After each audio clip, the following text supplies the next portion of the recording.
Hallelujah. प्रभु का धन्यवाद, परमेश्वर के नाम की स्तुति हो।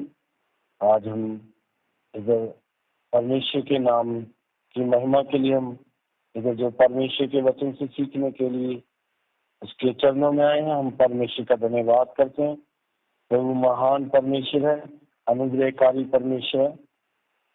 हम जब देख रहे हैं कोरोना वायरस के समय में, जब दुनिया अलग अलग तरीके से परेशान है, परमेश्वर ने हमें विश्वासियों को यह मौका दिया है, प्रभु के दास दासियों को यह मौका दिया है कि अपनी तैयारी को पूरा कर सके, क्योंकि प्रभु यीशु मसीह शीघ्र ही वापस अपनी दुल्हन को लेने के लिए वापस आ रहा है। हम प्रभु का धन्यवाद करते हैं।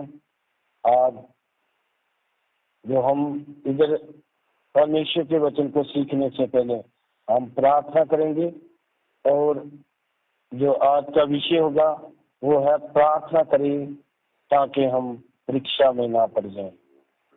इसलिए आइए हम प्रार्थना करते हैं। हमारे अनुग्रहकारी प्रभु, हम तेरी तारीफ, तेरी महिमा, तेरा धन्यवाद करते प्रभु। सच में तू महान और अनुग्रहकारी परमेश्वर है प्रभु, विलंब से क्रोध करने वाला प्रभु, दया का धनी परमेश्वर है। सच में तू अपने नाम के निमित्त हम लोगों पे दया करता प्रभु। जब कितने लोग हैं, पूरी दुनिया प्रभु बेचैन परेशान हुई पड़ी है, बड़े बड़े डॉक्टर प्रभु जी, बड़े बड़े साइंटिस्ट इसी खोज में लगे हुए हैं कि मेरे खुदा के जल्दी से ये कोरोना वायरस का इलाज मिल जाए। लेकिन प्रभु सब कुछ के लिए प्रभु तूने एक समय ठहराया हुआ प्रभु। जब तक लोग तेरी ओर नहीं झुकते प्रभु, तब तक कुछ नहीं हो सकता है मेरे खुदावन। हम तेरी ओर झुकते हैं मेरे खुदावन, मेरी आगे विनती करते हैं मेरे खुदावन।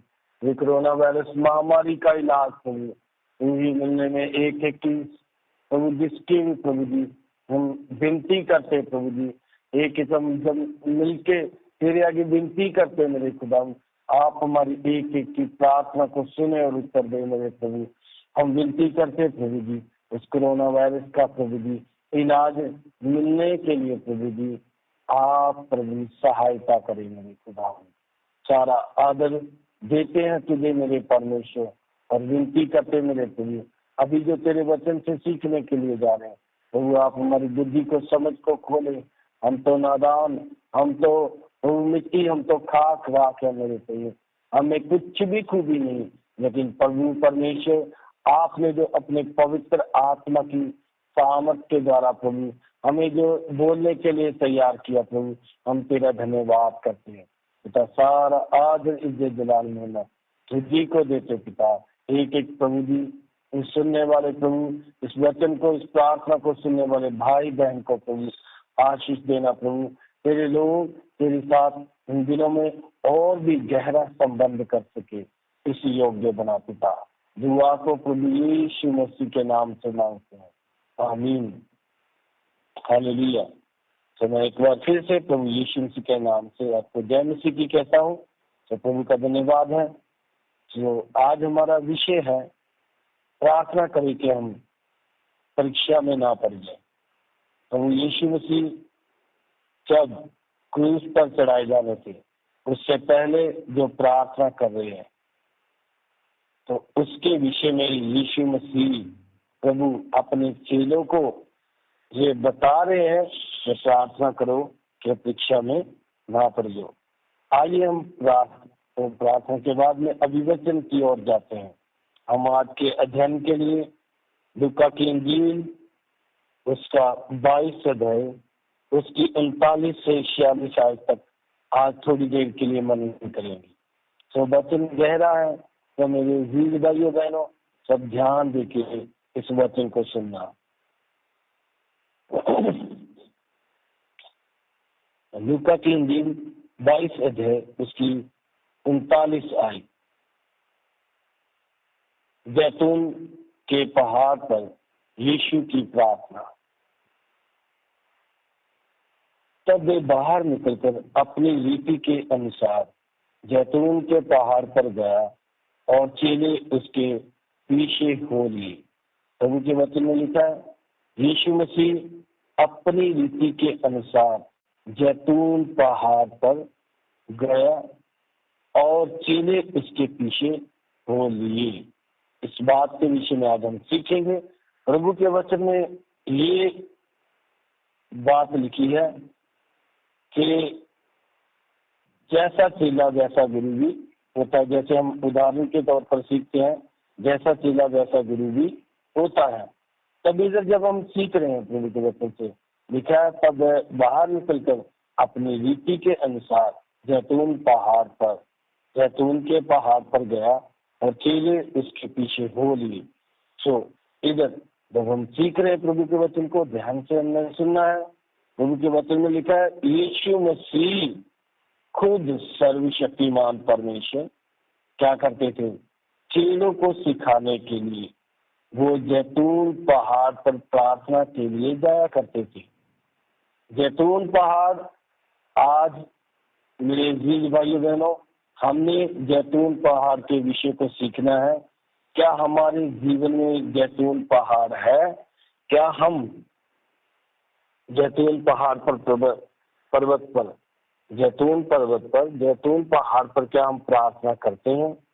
जैतून पहाड़ मतलब के परमेश्वर प्रभु यीशु मसीह का एक चुनी हुई जगह, एक निर्धारित की हुई जगह प्रार्थना के लिए, उधर प्रभु यीशु मसीह परमेश्वर से बातें करने के लिए जाया करते थे।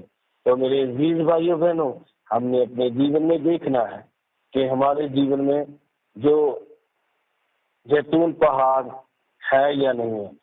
जब हम इधर से लूका 22:39 में पढ़ते हैं तो लिखा है, तब वे बाहर निकलकर अपनी रीति के अनुसार जैतून पहाड़ पर गया। हालेलुया। और चेले उसके पीछे हो लिए। तो जब हम इधर सीख रहे हैं प्रभु के वचन से, तो प्रभु का वचन बताता है हमारे जीवन में क्या हमने कोई जैतून का पहाड़ रखा है, हमने प्रार्थना का वो स्थान रखा है या नहीं रखा है। मेरे अजीज भाइयों बहनों, अगर हम प्रार्थना का स्थान नहीं रखते अपने जीवन में, तो मेरे अजीज भाइयों बहनों, हम ज्यादा देर तक हम प्रभु में नहीं चल सकते। मेरे भाइयों बहनों, मेरे अजीज भाइयों बहनों, हमारे जीवन में जैतून पहाड़ किसको दिखाता है? प्रार्थना के स्थान को। क्या हमने अपने घर में कोई प्रार्थना का स्थान किया है निर्धारित? हमने अपनी प्रार्थना को एक जगह पे करते हैं या नहीं करते हैं? बहुत से लोग हैं जो लापरवाही के साथ उठते हैं, सुबह उठते हैं बिना प्रार्थना किए हुए, ऐसे उठ जाते हैं, ऐसे चले जाते हैं, भूल जाते हैं प्रार्थना की भी नहीं और वचन पढ़ा भी नहीं है। बस वो शरीर के लिए जीते हैं, वो शरीर के लिए बस आए हैं, शरीर के नाश के बाद नरक की आग में चले जाएंगे। मेरे बीज भाइयों बहनों, लेकिन हम विश्वासियों के जीवन में ये देखना है कि हमारे जीवन में जैतून का पहाड़ एक ठहराई हुई जगह है जिधर हम प्रार्थना कर रहे हैं या नहीं कर रहे हैं। और आगे हमने देखना है अपने घर में एक जगह ऐसी प्रार्थना की एकांत की जगह अपने घर में देखनी है कि हमने उस जगह में बैठकर क्या करनी है? प्रार्थना करनी है। जब एक जैसे गुरु प्रार्थना के लिए कर रहा है, तब चेले उसके पास आ चुके हैं। हालेलुया। जब एक माँ बाप प्रार्थना करने के लिए तैयार है, तब इधर मेरे जीज भाइयों बहनों, जो अच्छी एक सोचने वाली बात है, अगर एक माँ बाप प्रार्थना अपने जीवन में करता है तो उसके बच्चे भी प्रार्थना के लिए तैयार होंगे। वो ढूंढेंगे, जब देखेंगे हमारे मम्मा पापा प्रार्थना कर रहे हैं तो वो भी प्रार्थना की जगह पर, स्थान पर आ जाएंगे। तो इसलिए जब हम अब्राहम को देखते हैं, जब अब्राहम बलि देने के लिए जा रहा है तो उसका बेटा इसहाक पूछ रहा है, पिता हमारे पास तो आग भी है, छुरी भी है, लकड़ियां भी है, लेकिन बलि देने के लिए ढेर तो है ही नहीं। उसका मतलब क्या है? इसहाक को मालूम है जब मेरा बाप भेंट करने के लिए, दंडवत करने के लिए, प्रार्थना करने के लिए जाता है तब क्या क्या लेकर जाता है। अब्राहम के बेटे इसहाक को ये सब प्रक्रिया के बारे में मालूम है। आज कितने लोगों के बच्चों को प्रार्थना करने का मौका मिलता ही नहीं है, प्रार्थना करने की आदत नहीं डलती है, क्योंकि हम कई बार उन अपने बच्चों के सामने प्रार्थना का अनुशासन बनाते नहीं, जिसके कारण ऐसा मुश्किल कई बार हमारे जीवनों में आती है। तो इसलिए आज हमने इस वचन के द्वारा सीखना है, जब एक चेला गुरु को देखता है तो गुरु जैसे काम जरूर करता है। तो इधर अगर हम अपने जीवनों में प्रार्थना का स्थान रखते हैं तो मेरे वीर भाइयों बहनों, हमारे बच्चे भी एक दिन जरूर प्रार्थना करेंगे। बात ये नहीं है कि आप बूढ़े हो गए हो, आपके बच्चे नौजवान हो गए, आपके बच्चों की शादी हो गई है, वो कैसे करेंगे। मेरे वीर भाइयों बहनों, इतना सोचने की जरूरत नहीं है। जब आप सच्चे हृदय से प्रभु के चरणों में बैठे हैं, परमेश्वर आपके बच्चों का हृदय भी आपकी ओर, चाहे कितने भी वो नौजवान हो चुके हैं, कैसी भी बुरी संकट में पड़ गए हैं, वो एक दिन जरूर आपके पास आएंगे और वो भी एक दिन आपकी प्रार्थना में आपका सहयोग देंगे। हालेलुया। सो आगे वचन को पढ़ते हैं, लूका 22:40। उस जगह पहुंचकर उसने उनसे कहा, प्रार्थना करो कि तुम परीक्षा में ना पड़ो। यीशु मसीह इधर फिर अपने चेलों को बोल रहा है, मेरे पीछे आना काफी नहीं, प्रार्थना भी करनी जरूरी है। यीशु मसीह इधर बता रहा है कि प्रार्थना करो ताकि तुम परीक्षा में ना पड़ जाओ। सो इधर जो परीक्षा है मेरे वीर भाइयों बहनों, जो परीक्षा है मैं उसके विषय में बोलना चाहता हूँ। वो परीक्षा कौन सी है? वो परीक्षा है यीशु मसीह के इनकार की। कई बार कई लोगों के जीवनों में ऐसी परीक्षा आई और उनको यीशु मसीह को चुनना था या फिर संसार को चुनना था। उन्होंने यीशु मसीह का इनकार कर दिया और फिर संसार को उन्होंने अपना लिया, फिर कभी भी यीशु के पीछे चले ही नहीं। उनको यीशु मसीह के पीछे चलने का मन ही नहीं मिला, उनको यीशु मसीह के आज्ञाओं पे चलने का मन ही नहीं मिला। क्यों? क्योंकि उन्होंने यीशु मसीह का इनकार कर दिया। तो मेरे वीर भाइयों बहनों, हम जब प्रभु की आज्ञाओं को नहीं मानते तब हम यीशु मसीह का क्या करते हैं? इनकार करते हैं। इसलिए मेरे वीर भाइयों बहनों, प्रभु यीशु मसीह के वचन में साफ लिखा हुआ है कि प्रार्थना करो ताकि तुम परीक्षा में ना पड़ो। ये परीक्षा मेरे अजीज भाइयों बहनों वही परीक्षा है जिस परीक्षा में पढ़कर आदम और हवा ने परमेश्वर की संगति को छोड़ दिया था। मेरे अजीज भाइयों बहनों, ये परीक्षा वही है जिस परीक्षा में पढ़कर यहूदा इस्करियोती ने 30 रुपए के सिक्कों के कारण उसने यीशु मसीह को बेच डाला था। लालच में आकर यीशु मसीह का इनकार कर दिया। लालच में आकर यीशु मसीह का 30 सिक्कों के लिए इनकार कर दिया। यीशु मसीह को अपने बनाने वाले को पकड़वा दिया। ये वही परीक्षा है जो एक एक के जीवन में आती है। कई बार मनुष्यों के जीवन में ऐसा समय आता है जहाँ तो उसने संसार को चुनना है, जहाँ तो परमेश्वर को चुनना है, जहाँ तो रिश्तेदारी को चुनना है, जहाँ तो परमेश्वर को चुनना है। कई बार ऐसा मौका आ जाता है या तो माँ बाप को चुनना है, जहाँ तो उसने परमेश्वर को चुनना है। मेरे अजीज भाइयों बहनों, मैं आपसे विनती करता हूँ, हालेलुया, प्रभु का धन्यवाद। इधर मेरे अजीज भाइयों बहनों, फिर से जब इधर प्रभु के वचन को सीख रहे हैं, हमने ध्यान देना है कि प्रार्थना करो कि तुम परीक्षा में ना पड़ जाओ। सो मेरे अजीज भाइयों बहनों, हमने कुछ भी ऐसा कार्य नहीं करना अगर हम उस परीक्षा से बचना चाहते हैं कि जिसमें हमें यीशु मसीह का इनकार करना पड़े। उसके लिए प्रभु यीशु मसीह ने अपने चेलों को पहले से बोला हुआ है कि प्रार्थना करो कि तुम परीक्षा में ना पड़ो। ये प्रार्थना एक आज्ञा भी है। सो मैं आपको 4 मुख्य बातें बताता हूं कि जिसके द्वारा हम कभी गिर नहीं सकते। नंबर 1 है हमारे प्रार्थना का जीवन। नंबर 2 है हमारा उपवास का जीवन।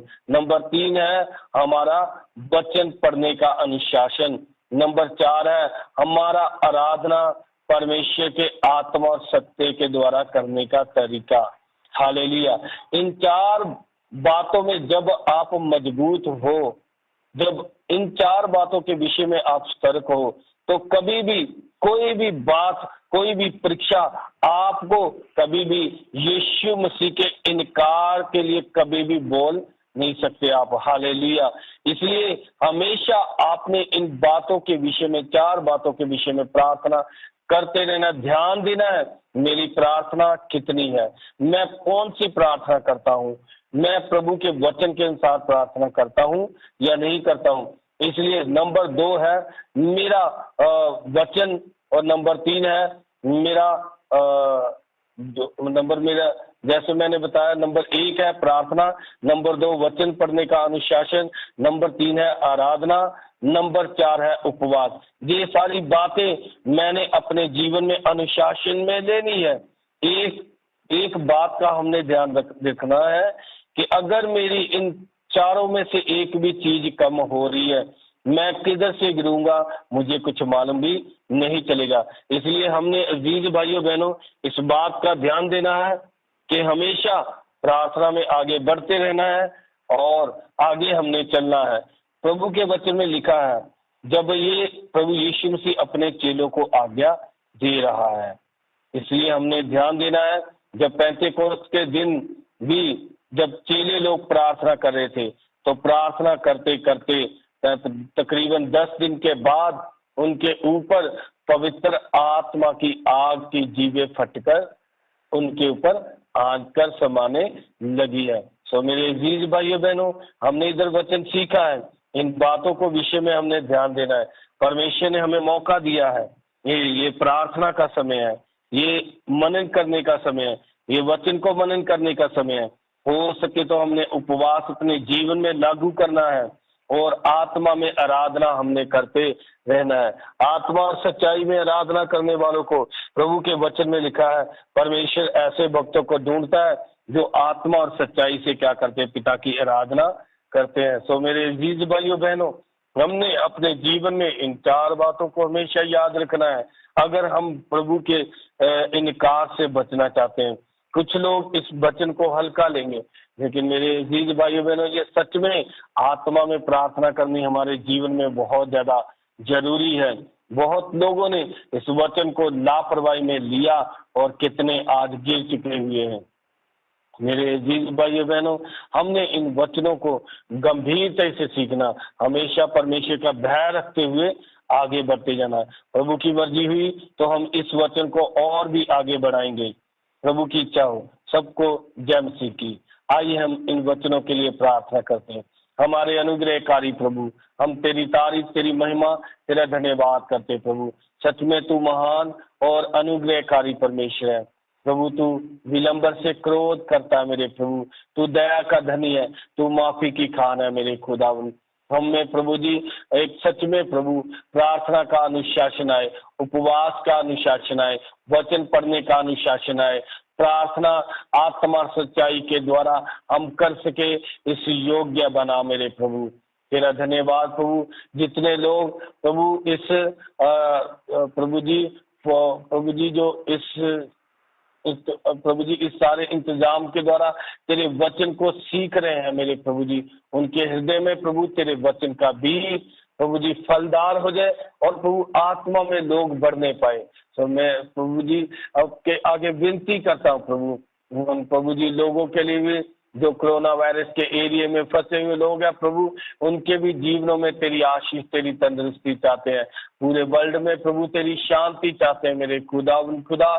तंदुरुस्ती चाहते मेरे प्रभु, जो जिनके परिवार चले गए और जिनके प्रभु परिवारों के सदस्य इस दुनिया से चले गए, उनको भी प्रभु आप तंदुरुस्ती दीजिए। सारा आदर, इज्जत, जलाल, महिमा तुझी को देते पिता। दुआ को प्रभु यीशु मसीह के नाम से मांगते हैं, आमीन।